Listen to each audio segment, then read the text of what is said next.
Oregon lawmakers are working to repeal the state wildfire hazard map and are getting closer to crossing the finish line, where Senate Bill 83 is at and just how close it is to being repealed. Plus, we're tracking a bill that could affect your pharmacy access and wait times, what House Bill 3212 aims to do, and just how it impacts you. Live, local, late breaking. This is NewsWatch 12 this morning. Good morning. The time is 5 o'clock on June 25th. Happy Wednesday. Welcome to NewsWatch 12 this morning. I'm Carlos Murrieta. We first want to turn over to Storm Tracker 12 Chief Meteorologist Matt Hoffman for a look at your Wednesday. Good morning. We'll see mostly sunny skies for today. Still quite warm with above average temperatures, but for a lot of spots it won't be as warm as what we got to yesterday. And then expect some breezier conditions this afternoon into this evening. Pretty widespread gusts later today, up to about 20 to as much as 30 miles per hour. Here's a look at your forecast for today in the Rogue Valley, into the upper 70s by the lunch hour, and then middle 80s or so by later this afternoon. Notice those northwest winds picking up. We'll get up to around 87 for a high today in Medford, 86 in Grants Pass, up to 83 in Klamath Falls, and 88 in Wairika. Marine layer clouds and fog should decrease along the coast, getting up to about 64 today for Brookings. And again, today looks pretty good if you want to hit the pool. Those temperatures warming up in the Rogue Valley. That UV index will be very high, but tracking some even hotter weather for this weekend. I'll have the details on that coming up in just a bit. Carlos? Thank you, Matt. Starting on the fire watch this morning, fire crews in Siskiyou County are continuing to make progress on the Montana fire, and right now the only evacuation warning still in place is for zone SIS 5004. The fire sparked just before 6 o'clock yesterday evening and quickly spread through grass and brush, burning 20 acres. CAL FIRE says the fire is 20% contained and operations were delayed when an unauthorized drone flew over the fire. This forced all aircraft to be grounded, and officials say this puts lives, property, and crews at risk. The cause of the fire is still under investigation. And following up on the fires along Table Rock Road, ODF says a total of 11 fires were reported along the road. Though they're still under investigation, they believe these fires are all vehicle related. Vehicle fires are common along roads in areas with dry grass, and they're often caused by chains dragging and cars not being maintained or cars being parked on dry grass.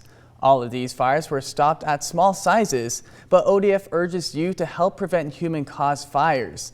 This summer, be sure to check your car daily and avoid parking in areas clear of dry grass. And CAL FIRE Siskiyou unit, along with the Shasta Valley Resource Conservation District, is conducting a prescribed burn along Wairika Ridge. 27 acres are planned to be burned between today and July 3rd. During this time, residents can expect to see smoke throughout the city of Wairika and along the I-5 freeway. Burn operations are expected to begin at approximately 9 a.m. and finish by 7 p.m. And continuing our coverage of Senate Bill 83, the bill is now heading to Governor Tina Kotek's desk after overwhelming support in the House. The bill has been a source of contention in our region, with both residents and local lawmakers expressing frustration for how the bill impacts them, saying the map is too restrictive and will lead to aggressive costs for homeowners. I've seen the new map. I'm not happy with it because actually the map it's not clear and concise. It doesn't bring in individual people, individual properties. It consolidates everyone and all the same. Signed, the bill will repeal the statewide wildfire hazard map, directing Oregon's fire marshal to develop a code for creating defensible space instead. ODF and OSU developed a map back in 2021 with the passage of Senate Bill 762. And continuing our coverage of the bill that sought to keep pharmacies from going out of business, House Bill 3212 was rejected in the House legislative session, piling onto the problems of struggling pharmacies. Oregon has the second worst pharmacy access in the country. Over a few hundred pharmacies have closed due to bankruptcy. Pharmacists now warn Oregonians will have a harder time accessing prescription drugs. What that means for consumers is that it will be harder to find a pharmacy nearby.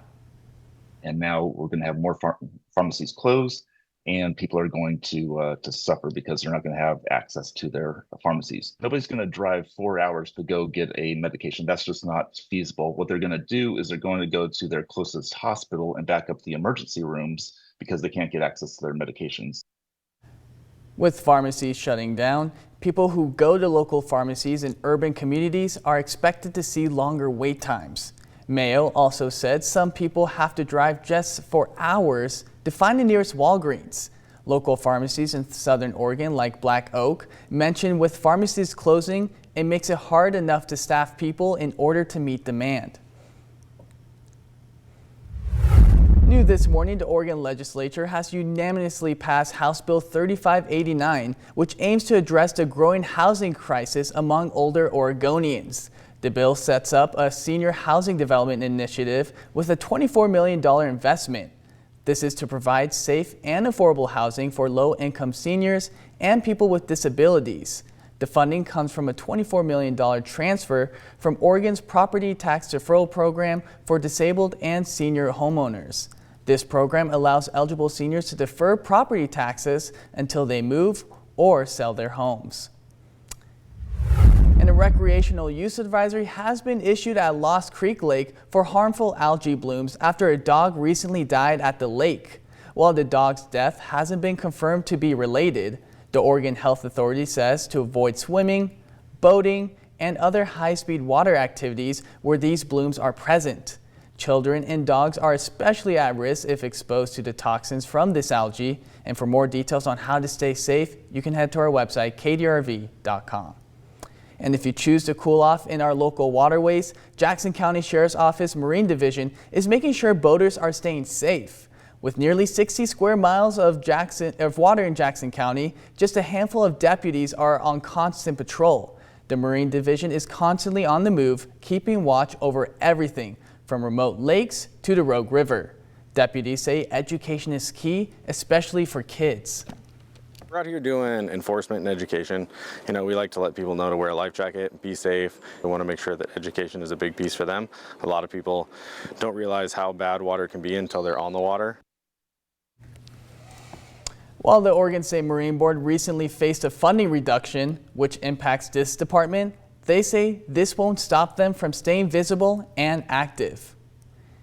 And tomorrow, Medford Parks and Rec is inviting you to Water Safety Day. The event will be hosted by Rogue X and the City of Medford.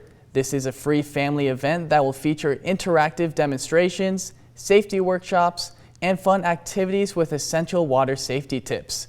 Medford Police, Fire, and numerous other agencies will be attending. The event will take place from 11 a.m. to 4 p.m. at Rogue X. On to a traffic alert. Beginning this morning, Southwest Bridge Street and Grants Pass will be closed. According to the City of Grants Pass, Bridge Street will be closed between 4th and 5th Streets from 6 a.m. to 5 p.m. to install a storm drain. Drivers are being advised to avoid the area and find alternative routes. This closure will go into tomorrow, and emergency vehicles will not be allowed through. And moving into a crime alert, a Prospect man is now in jail for arson, which resulted in a 2-acre red blanket fire. The fire broke out on June 18th, and a responding firefighter reported seeing a suspect in the area. 51-year-old Alan Becknell was later identified and arrested. Becknell was indicted by a grand jury yesterday morning on charges of burning and reckless burning. On to a scam alert. A new jury duty phone scam is making its way through the Rogue River area. 2 residents recently reported receiving calls from someone claiming to be from law enforcement for the Redmond or Springfield area, threatening arrest for missing jury duty. Police say this is a scam, and the caller speaks quickly to confuse or pressure victims. Police are urging you to not engage and never share or confirm personal information. These are similar to scam calls reported in Jackson County just last week. If you receive a call like this, hang up immediately and report it to your local police department. And a popular downtown Medford restaurant is making a comeback nearly 6 months after a massive fire caused serious damage. Buttercloud Bakery and Cafe is officially reopening this morning after being forced to close due to a damage from a 3-alarm structure fire back on January 9th. That fire started next door at the Medford Mattress Warehouse, and while flames didn't reach Buttercloud directly, the blaze took a heavy toll on the bakery.